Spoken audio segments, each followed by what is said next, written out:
નમસ્કાર વાલા વિદ્યાર્થી મિત્રો, કેમ છો? મજામાં જ નહીં? આજે આપણે જોવાના છીએ ધોરણ 9 અસાઇનમેન્ટ સોલ્યુશન 2024 એમાં વિભાગ બી આપણે જોવાના છીએ એના પ્રકરણ નંબર 1 બરાબર. એમાં 15 આઈએમપી પ્રશ્નો તમને હું આપવાનું છે બરાબર. એમાં તમારી કઈ અસાઇનમેન્ટ કઈ આ પ્રકારની છે આ ફરે બરાબર. તો ચાલો મિત્રો આપણે અસાઇનમેન્ટનું સોલ્યુશન જોઈએ સંપૂર્ણપણે. વિડીયો ગમે તો લાઇક છે અને સબસ્ક્રાઈબ ભૂલતા નહીં. ચાલો મિત્રો આપણે વિડીયોનું સોલ્યુશન જોઈએ. અહીં મિત્રો પ્રકરણ નંબર 1 આપેલ છે બરાબર. પ્રકરણ નંબર 1માં તમને અહીં પહેલો પ્રશ્ન આપેલ છે કે નીચેના પદાર્થને દ્રવ્યની અવસ્થામાં વર્ગીકરણ કરવાનું છે. પહેલું છે હવા, રુધિર, મધ, ચોક અને લોખંડ બરાબર. બીજો છે અહીં તમારે નીચેના પદાર્થ દ્રવ્યની અવસ્થાઓના પ્રમાણે વર્ગીકરણ કરવાનું રહેશે બરાબર મિત્રો. તેમાં તમારે સૌપ્રથમ અહીંયા નીચે ઉદાહરણ આપેલા છે હવા, રુધિર, મધ, ચોક, ઓક્સિજન અને લોખંડ. ત્યાર પછી છે બીજું દબાણ એટલે શું તેનો એસઆઈ એકમ જણાવવાનું છે મિત્રો. ત્યાર પછી ત્રીજું છે એ તમારે ગરમ પાણી કરતાં પાણીની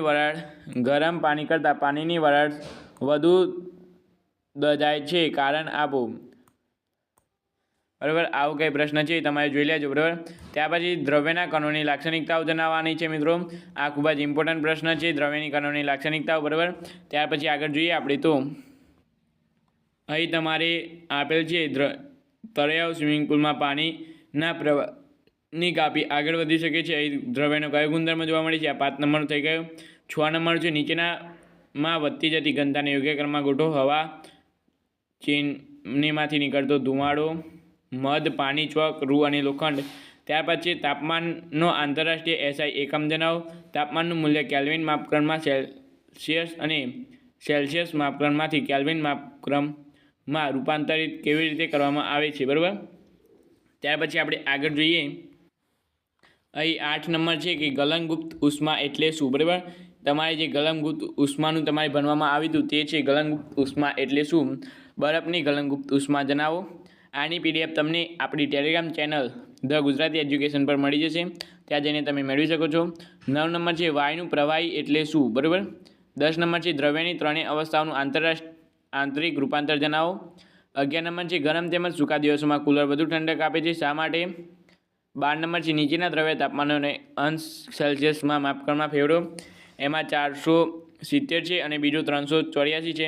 મિત્રો તમારે આનું સોલ્યુશન જોઈતું હોય તો મને નીચે કમેન્ટ કરો, હું આનું સોલ્યુશન તમને જરૂરથી ચોક્કસપણે આપીશ બરાબર મિત્રો. અને એની પણ પીડીએફ તમને ટેલિગ્રામ ચેનલ પર મળી જશે બરાબર. પરંતુ એ પહેલાં તમારે આ ચેનલને સબસ્ક્રાઈબ કરેલી હોવી જોઈએ અને આ વિડીયોને લાઇક કરેલો હોવો જોઈએ અને નીચે કમેન્ટ કરો કે પીડીએફ, તો હું તમને ટેલિગ્રામ ચેનલ પર ત્યાં જઈને તમને મળી જશે બરાબર. તો ચાલો મિત્રો આપણે હવે આગળના 3 ક્વેશ્ચન જોઈએ લાસ્ટ.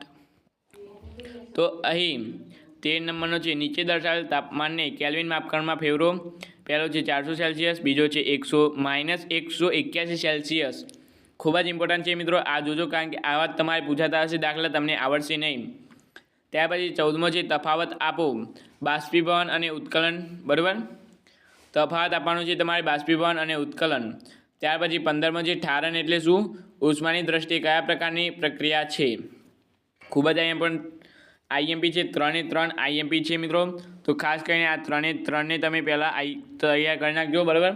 આપણે વિભાગ બીના દરેક ચેપ્ટર તેમજ વિભાગ સીના અને વિભાગ ડીના અને પ્લસ આદર્શ પ્રશ્નપત્રનું સોલ્યુશન આ યુટ્યુબ ચેનલ પર તમને મળી જશે. ગણિત, વિજ્ઞાન, ઇંગ્લિશ દરેક વિષયમાં આપણે વિડીયો બનાવવાના છે. તો મિત્રો હજુ સુધી સબસ્ક્રાઈબ ના કર્યું આ ચેનલને તો હજુ સુધી સબસ્ક્રાઈબ કરી દેજો, અત્યારે જ કરી દેજો, એક જ સેકન્ડમાં બરાબર મિત્રો. તો ચાલો આપણે મળીશું નવા વિડીયો સાથે. Thank you so much. Video જોવા તમારો ખૂબ ખૂબ આભાર.